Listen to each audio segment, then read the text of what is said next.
আসসালামু আলাইকুম সুপ্রিয় দর্শক, আপনাদের ভালোবাসা আসলাম এক অসহায় মেয়ের কাছে আমরা শুনবো জীবন কাহিনী। আসসালামু আলাইকুম। ওয়ালাইকুম সালাম। আসসালামু আপু কেমন আছো? জি ভাই, আলহামদুলিল্লাহ ভালো আছি। তোমার নামটা কি? আমার নাম মাহি। মাহি। তোমার দেশের বাড়ি কোথায়? আমার দেশের বাড়ি চট্টগ্রাম।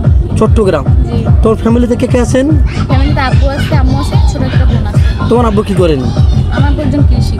কৃষি। যাই হোক, সংসারটা কারো উপর নির্ভরশীল?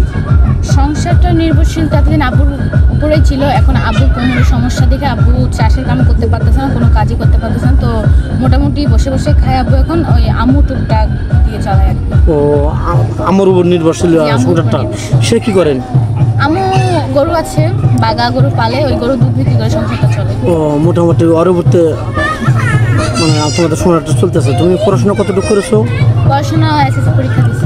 পরীক্ষা দিছো? চিন্তা ভাবনা নাই কলেজে ভর্তি হওয়ার জন্য? ভর্তি হওয়ার জন্য আমি চাইছি, কিন্তু আব্বুর সামর্থ্য নাই দেখাই পারতেছো না, কিন্তু তোমার মন চাচ্ছে যে আমি কলেজে যাব, লেখাপড়াও করবো বা ভবিষ্যতে কিছু একটা করব, এটাই তো। কিন্তু তুমি পারছো না। এখন আমাদের ক্যামেরার সামনে কি জন আছো? বিয়ের সাথে বসবে নাকি পড়াশোনা করবে? পড়াশোনা চালিয়ে যাবে? আমার ওরকম পৃথিবীতে না ওরকম বা দয়ালু মানুষ পাওয়া যায় না যে মেয়েটা আমার কাছে থাকবে, আমার কাছে থেকে পড়াশোনা করবে। ওরকম মানুষ আসলে পাওয়াটা ভাগ্যের ব্যাপার। আর দ্বিতীয়ত হলো যে আমি আমার একটা ফ্রেন্ড লাগে, আমি চিনতাম না, অনলাইন থেকে পরিচয়। ওই যে আমার একটা ভাবি ছিল, ওই ভাবি দেখাইছে আর কি অনলাইনে। এখানে আসার পর নাকি মেয়েটার বিয়ে হয়েছে, মেয়েটার যত স্বপ্ন আছে সব নাকি পূরণ হয়েছে। মেয়েটা নাকি পড়াশোনা করার ইচ্ছা ছিল, বিয়ের পরে নাকি ওকে ওর হাজব্যান্ডে পড়াইছে।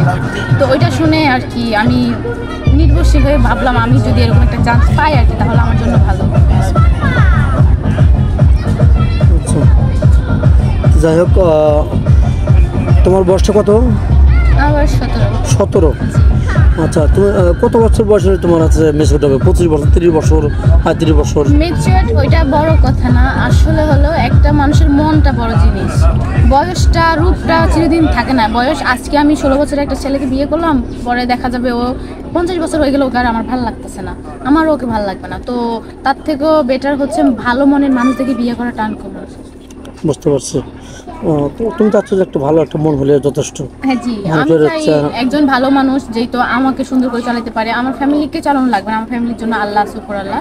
তো আমার চাই পড়াশোনা করতে, এমনি আমার ছোটো বোনটার জন্য আমি কিছু করতে চাই। তো যদি ওরকম মানুষ পাই যে আমার জন্য আমাকে হ্যাপি রাখবে, আমার ছোটো বোনটা দিয়ে একটু দেখবে, আমার ছোটো বোনের আমি ছাড়া আর কেউ নাই, ওরকমটা হলে আর কোনো কিছু চাবেন না? কারণ আমার আব্বু আম্মু চিরদিন বেঁচে থাকবে না, কারণ ছোটো বোনটা আমার কাছে, আমার আব্বু আম্মু আমার হাতে তুলে দিয়ে যাবে। তো আমার ওরকম একটা দরকার থাকতে হবে। আমি হয়তো কলেজে যাইতে পারি না, পড়তে পারি না, আব্বুর সমস্যা নেই, কিন্তু আমার ছোটো বোনটাকে আমি এরকম দিতে পারি না। বুঝতে পারছি। যাই হোক, তোমার ভিডিওতে যত পাবলিক হচ্ছে, দেশ প্রবাস থেকে দেখছে, তোমাকে কীভাবে পাবেন?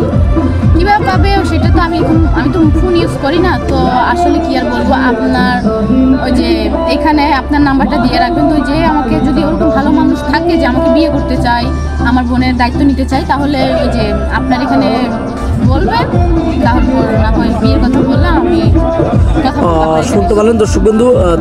2-5 মিনিটের মধ্যে কারো ভিডিও বা কারোর জীবন সম্পর্কে শেষ করাবা না। তো যাই হোক, ভিডিওটা আর বাড়াতে চাচ্ছি না। আমাদের নাম্বার দেওয়া থাকবে, মেয়েটার কোনো ফোন নেই, ইউটিউব চ্যানেল কর্তৃপক্ষের নাম্বার দেওয়া থাকবে। কেউ ভিডিও কল দেবেন না, অডিও কল দেবেন। ভিডিও কল দিলে ব্লক করতে বাধ্য হবে। ভালো থাকবেন, সুস্থ থাকবেন, এই বলে শেষ করে দিচ্ছি। আল্লাহ হাফেজ।